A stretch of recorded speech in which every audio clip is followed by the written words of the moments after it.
Dalam pengumpulan data penelitian, peneliti perlu menentukan dan mengambil sampel penelitian agar mendapatkan informasi dan responden untuk menjawab masalah penelitian. Ada banyak teknik pengambilan sampel dan pengolahan data penelitian sosial. Apa saja teknik pengambilan sampel dalam penelitian sosial? Bagaimana pengolahan data penelitian sosial? Untuk mengetahui jawabannya, mari kita simak pembahasan berikut ini.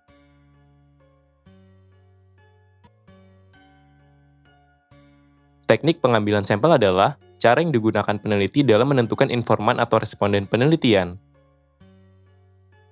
Penggunaan sampel dalam penelitian dapat dilakukan selama sampel tersebut dapat mewakili populasi atau keseluruhan objek penelitian. Selain itu, teknik pengambilan sampel harus dilakukan dengan benar dan tepat. Oleh karena itu, proses pengambilan sampel penelitian tidak boleh dilakukan secara sembarangan.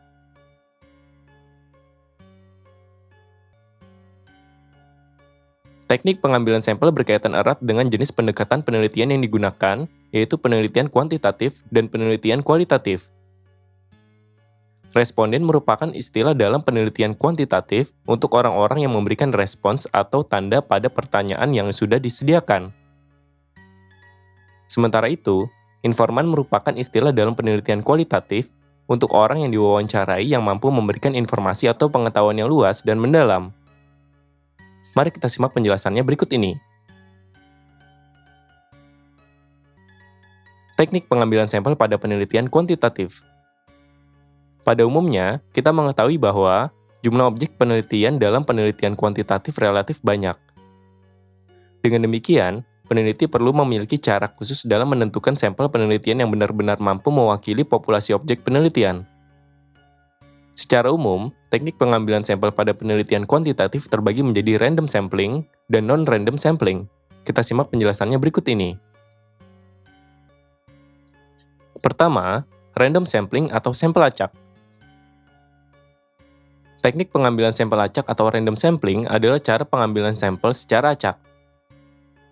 Artinya, sampel diambil sedemikian rupa sehingga semua individu dalam populasi memiliki kesempatan untuk dipilih sebagai sampel penelitian. Teknik pengambilan sampel secara acak dapat dibedakan menjadi simple random sampling, stratified random sampling, cluster random sampling, area probability sampling, dan sampel sistematis. Mari kita bahas satu persatu. Sampel acak sederhana. Sampel acak sederhana atau simple random sampling adalah cara pengambilan sampel dari populasi yang setiap anggotanya memiliki kesempatan yang sama untuk menjadi sampel penelitian. Contohnya, pada penelitian berjudul Pengaruh Keikutsertaan Kegiatan Ekstrakurikuler Terhadap Prestasi Siswa SMA Nusantara 9. Sebagai tahap awal, peneliti perlu mengetahui terlebih dahulu total populasi seluruh siswa di SMA Nusantara 9. Jumlah siswa sekolah tersebut adalah 300 siswa, yang terdiri atas kelas 10, 11, dan 12. Setelah mendapatkan total populasi, peneliti mengambil sampel secara acak, misalnya sebesar 25% dari total populasi tanpa melihat tingkatan kelas mereka.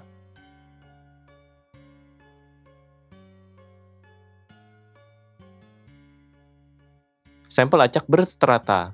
Sampel acak berstrata atau stratified random sampling adalah cara pengambilan sampel secara acak dari setiap tingkatan atau strata yang ada dalam populasi, sehingga setiap strata dalam populasi dapat terwakilkan dari tiap-tiap sampel.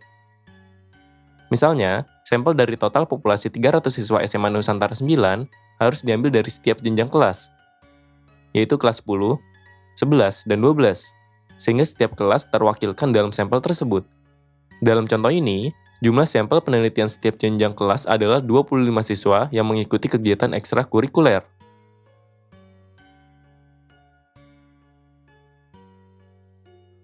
Sampel acak berkelompok.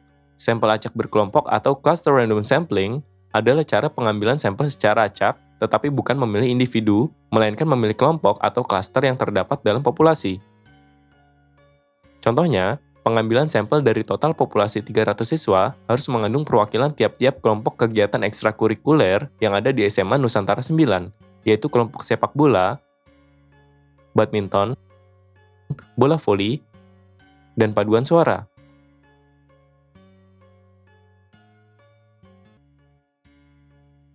Sampel acak wilayah.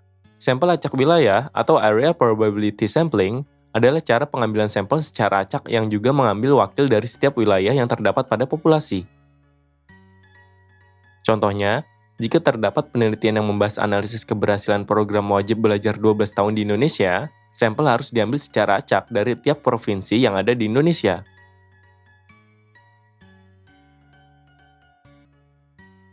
Sampel sistematis.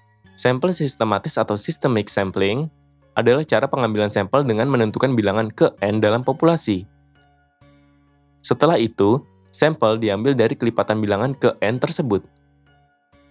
Teknik ini sebenarnya merupakan teknik random sampling sederhana yang dilakukan secara ordinal atau dipilih berdasarkan urutan tertentu.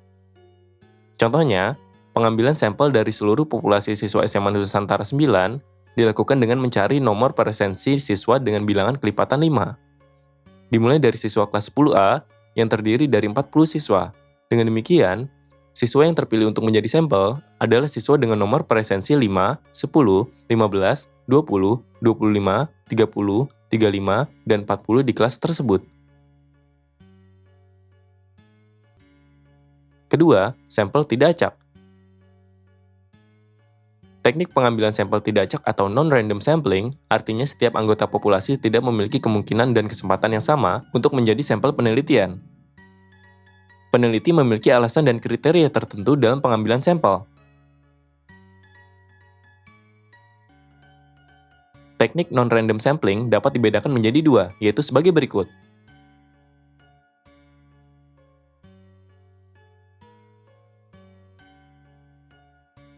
Sampel kuota. Sampel kuota atau quota sampling adalah cara pengambilan sampel penelitian dengan memilih sampel dalam jumlah atau kuota tertentu sesuai target yang dikehendaki peneliti. Contohnya, dari total 300 siswa di SMA Nusantara 9, peneliti membatasi hanya 50 siswa yang akan menjadi sampel penelitian. Alasannya adalah jumlah sampel tersebut sudah dianggap cukup untuk mewakili populasi, cukup untuk mendapatkan data yang sesuai, serta dapat menjawab pertanyaan penelitian. Sampel sesaat. Sampel sesaat atau accidental sampling adalah cara pengambilan sampel penelitian secara kebetulan. Caranya, peneliti memilih sampel yang secara kebetulan ditemuinya pada saat turun ke lapangan. Sampel seperti ini diambil dari sekelompok orang yang mudah dihubungi atau dijangkau. Tidak ada kriteria lain dalam metode pengambilan sampel, kecuali orang-orang tersebut tersedia dan bersedia untuk berpartisipasi. Contohnya, peneliti secara kebetulan menjumpai para siswa yang sedang istirahat di sela-sela kegiatan ekstrakurikuler. Peneliti langsung meminta siswa-siswa tersebut menjadi responden penelitiannya. Teknik pengambilan sampel pada penelitian kualitatif. Pada penelitian kualitatif, data diperoleh dari keseluruhan informasi berupa pengetahuan dan pengalaman informan, bukan respons dari responden. Ada dua cara dalam menentukan sampel penelitian kualitatif, yaitu purposive sampling dan snowball sampling. Pembahasan selengkapnya adalah sebagai berikut. Pertama, sampel bertujuan. Sampel bertujuan atau purposive sampling adalah cara pengambilan sampel berdasarkan pertimbangan dan tujuan tertentu. Peneliti memilih sampel berdasarkan siapa yang menurut mereka sesuai untuk penelitian tersebut. Artinya, informan yang dipilih peneliti dianggap memiliki segala bentuk informasi dan pengetahuan untuk menjawab masalah penelitian. Dalam kasus tertentu, informan bisa jadi adalah orang yang berpengaruh dan memiliki wewenang sehingga dapat menunjang peneliti mendapatkan data penelitian.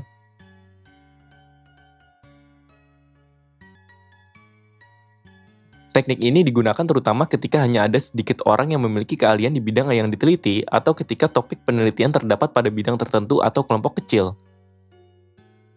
Contohnya, dalam penelitian tentang pola interaksi dan strategi persiapan kompetisi olahraga siswa nasional atau KOSN, siswa SMA Nusantara 9, peneliti mengambil sampel yang sesuai untuk masalah penelitian. Informan yang dipilih adalah siswa yang sedang dalam masa persiapan mengikuti KOSN dari tiap-tiap cabang olahraga.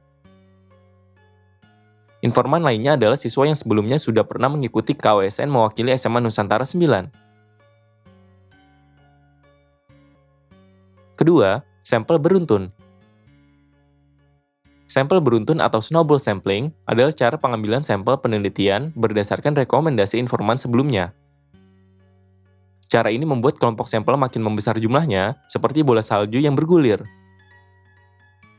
Saat sampel menumpuk, akan ada cukup data yang dikumpulkan untuk penelitian.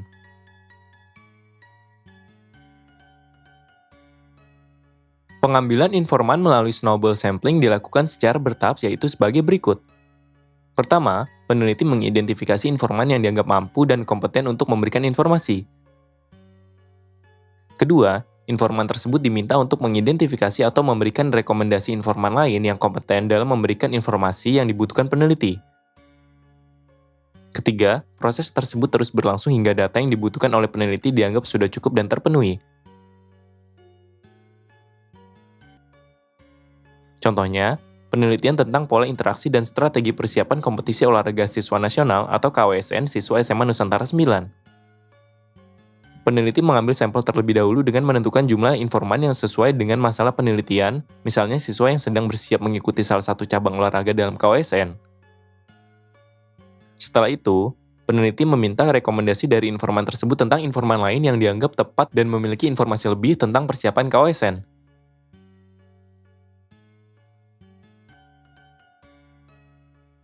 Data yang telah didapatkan peneliti dengan instrumen penelitian masih berbentuk data mentah, belum terfokus, dan belum tersusun secara sistematis. Oleh karena itu, data yang didapatkan di lapangan perlu diolah agar dapat terfokus dan menjawab pertanyaan penelitian. Proses pengolahan data penelitian berkaitan erat dengan jenis pendekatan penelitian yang digunakan, yaitu kuantitatif atau kualitatif. Kita simak penjelasannya berikut ini.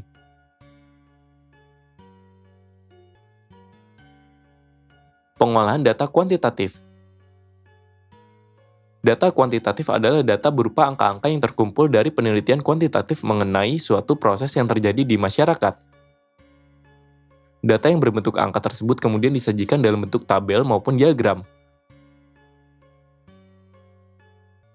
Data tersebut selanjutnya diolah dan dianalisis melalui beberapa tahap, yaitu editing, coding, dan tabulating. Berikut adalah pembahasan selengkapnya.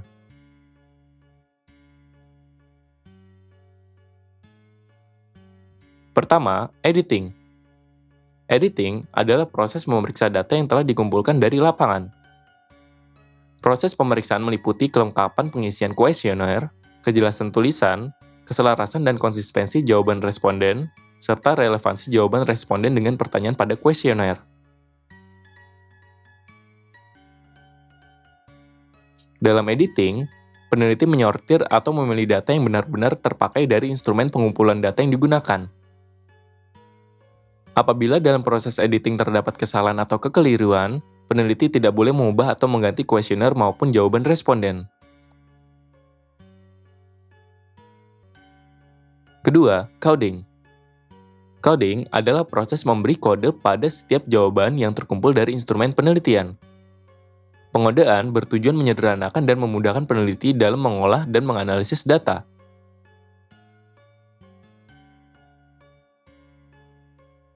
Pengodaan data pada penelitian kuantitatif dapat dibedakan menjadi beberapa bentuk, yaitu sebagai berikut. Pengodaan terhadap jawaban yang berupa angka.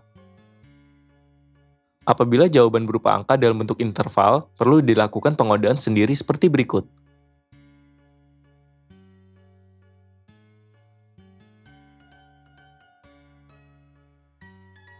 Pengodaan terhadap jawaban dari pertanyaan tertutup.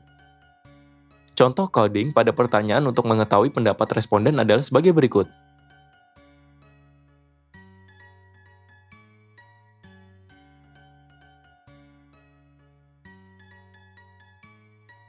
Contoh coding pada pertanyaan dengan jawaban bertingkat adalah sebagai berikut.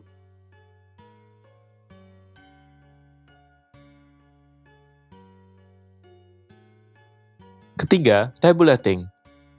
Tabulating adalah proses pengolahan data yang dilakukan dengan memasukkan data yang diperoleh dari lapangan ke dalam bentuk tabel distribusi frekuensi. Proses ini bertujuan agar data tampak lebih sederhana, ringkas, dan mudah dipahami oleh peneliti dan pembaca. Hasil dari tabulasi data dapat menjadi gambaran tentang hasil penelitian karena data yang diperoleh dari lapangan sudah tersusun dan terangkum dalam tabel-tabel yang mudah dipahami.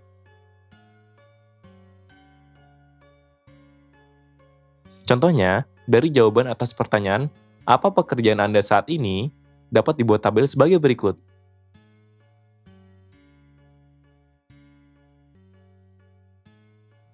Pengolahan data kualitatif.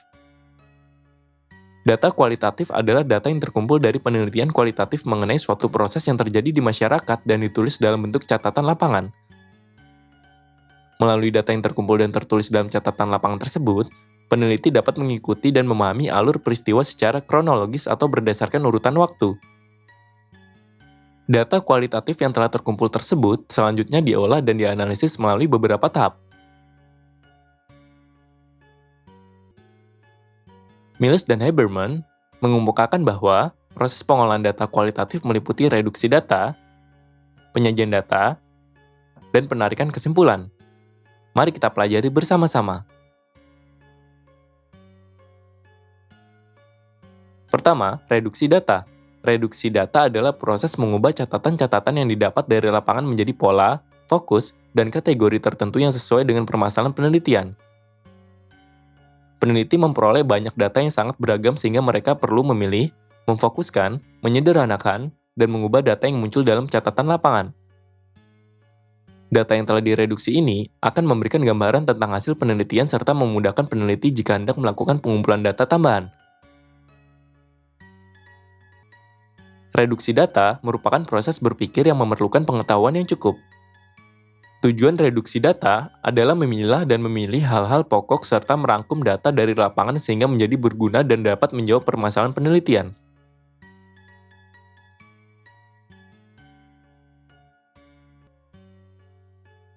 Kedua, penyajian data. Pada tahap penyajian data, peneliti berusaha menyusun data yang relevan sehingga menjadi informasi yang bermakna tertentu sesuai permasalahan penelitian. Sekumpulan informasi yang telah terseleksi dan terangkum ini disajikan dalam bentuk teks naratif agar mudah dipahami oleh pembaca dan diproses ke tahap selanjutnya, yaitu penarikan kesimpulan. Ketiga, penarikan kesimpulan. Penarikan kesimpulan atau verifikasi adalah proses pengambilan intisari dari keseluruhan rangkaian kegiatan penelitian. Proses yang merupakan tahap terakhir dari pengolahan data kualitatif ini bertujuan untuk mencari hubungan, persamaan, atau perbedaan dari berbagai data penelitian. Dengan demikian, dapat ditarik kesimpulan sebagai jawaban dari permasalahan penelitian.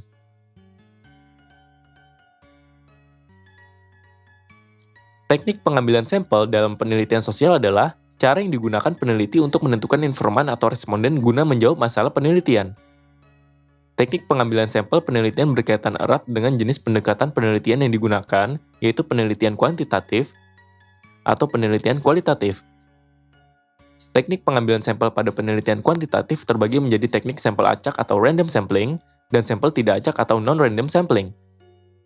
Sementara itu, teknik pengambilan sampel pada penelitian kualitatif terdiri atas sampel bertujuan atau purposive sampling dan sampel beruntun atau snowball sampling. Proses pengolahan data juga dibedakan menjadi pengolahan data kuantitatif dan kualitatif. Pada pengolahan data kuantitatif, data yang diolah akan berupa angka-angka yang disajikan dalam bentuk tabel atau diagram serta melalui beberapa proses pengolahan, yaitu editing, coding, dan tabulating. Sementara itu, pada pengolahan data kualitatif, data yang diolah akan berupa catatan lapangan yang disajikan dalam bentuk teks naratif, grafik, maupun bagan, serta melalui beberapa proses pengolahan, yaitu reduksi data, penyajian data, dan penarikan kesimpulan.